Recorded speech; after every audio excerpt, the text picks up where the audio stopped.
Hey folks, welcome to Plot Twisted. I'm Miaira Jennings, and this episode we're talking My Sister's Grave by Robert Dugoni. Let's do it. Now, this book was published in November of 2014 and was #1 on Amazon. It was a New York Times bestseller and a Wall Street Journal bestseller. It's the first of 3 books in the Tracy Crosswhite series, and it is an amazing introduction. Now, if you're looking for the perfect mix of suspense, drama, family, emotion, vengeance, this is the book for you. I'm serious, I couldn't put it down. I didn't want to put it down from beginning to end. It was very well done. But before we get into my full review, here's a brief summary. My Sister's Grave follows the series of events that take place after the disappearance of Tracy Crosswhite's younger sister, Sarah. The town's police department closes the case after convicting and imprisoning Edmund House for the crime. But Tracy has some serious doubts about the suspect, the evidence that was presented, law enforcement, and she believes there's much more to the story than what's being told. She dedicates her life to becoming a homicide detective and never gives up hope that one day she will solve this mystery. 20 years later, she's working in Seattle and she gets the news that her sister's remains were finally found. So she goes back to her hometown with plans to finally expose the truth once and for all. But she opens a can of worms she never could have anticipated.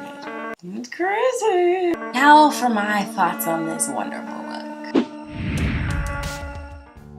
First and foremost, I love the pace of the story. The chapters alternate between past and present. Sometimes with long thriller stories, I can get really anxious trying to figure out what's going to happen next, but the fact that these alternate between past and present really make it easy to read. Now, I love the fact that the main character is a strong, leading independent female. She's Seattle's first female homicide detective. She's determined to find out what happened to her sister. She doesn't take no for an answer, and she also doesn't let romance and love sidetrack her too much from her end goal. One of the biggest things for me was the fact that every loose end was tied up at the end of the story.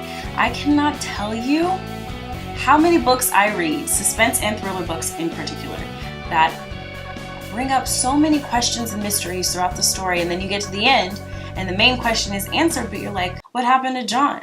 And where did they put the body? And what about that hat they found in the ocean? Robert Dugoni literally answered probably every question I had about this story. Another great thing about the writing is that you're constantly questioning the motives of each character.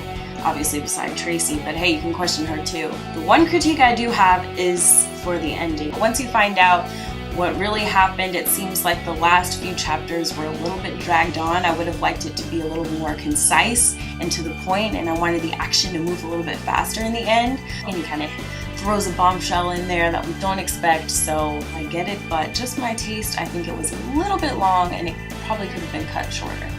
Every time I read a book, I always think, what if this were turned into a movie or a miniseries? Who would play what character? So here is casting.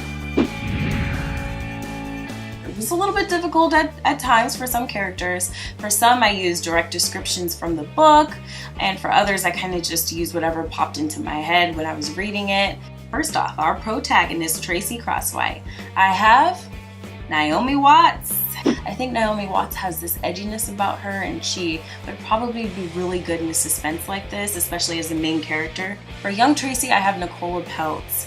Now, she was on one of my favorite shows, Bates Motel. I think she would be great as a young Tracy. She kind of resembles Naomi Watts, so that would work. Next up for Sarah, I have Maddie Hassan. You may have seen Maddie on ABC Family's series Twisted, which I did watch a little bit of, so I'm familiar with her acting and I think she would be great as the little sister. For Sheriff Calloway, I chose good old Danny Glover. Danny has an extensive background in action movies and things of that nature, so I think he would be great. And plus, a little diversity wouldn't hurt, right? You know what I'm saying? Our boy Dan O'Leary. I couldn't think of anyone. I don't know why, and I really want you guys to help me out with this one. I still, to this moment, cannot think of what actor I would want to see playing Dan O'Leary. And finally, our bad guy Edmund House. Drumroll, please. Yes, James Franco. One of the biggest reasons why I chose him to play Edmund House is the descriptive language provided in the book. There is a portion that specifically says that he reminded people of James Dean, he was charming, yada yada yada. I'm thinking, oh, James Franco. He immediately popped into my head, so I'm going with James Franco for this one. And now for my favorite part of Plot Twisted, the alternate ending. I was thinking, man, what would have been cool to see? What would have been a crazy twist to the story? And then I thought, towards the end, there's a moment where Tracy kind of puts two and two together and she thinks, oh, well, no one ever really checked out Parker House's alibi for that night. Parker House was obviously Edmund House's uncle. No one really followed up on his story. So there was a moment when she's thinking, Parker House did it.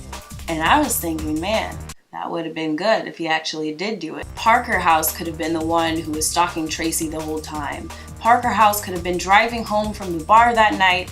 He could have seen Sarah walking down the street. He could have asked her to get in, offered a ride. Maybe she denied him and he just snapped. So when Sheriff Calloway and the other department members started lurking around and investigating, he probably figured, hey, my nephew already has a record. Maybe I should just pin it on him and they'll leave me alone. I think that would have been good. Also, as a side note, I don't know if any of you guys watch Teen Mom, but for some reason I picture Butch as Parker House. You know, Tyler's dad. I don't know why. I just picture Butch in his ponytail. I don't know. And that wraps it up for this episode of Plot Twisted featuring My Sister's Grave by Robert Dugoni. Overall, it was definitely a page turner for me. I had a hard time putting it down. An easy read, a very entertaining read. If you love suspenses, if you don't want to go to sleep at night, if you want to think about killers in your town all day long.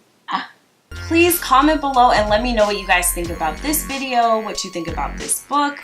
Let me know your casting ideas for the characters. Also, let me know what you think about the alternate ending that I picked, and if you have one, please comment below. I love to read those. Until next time, I'm Miaira Jennings, and this has been Plot Twisted. It's my Tracy Cross White.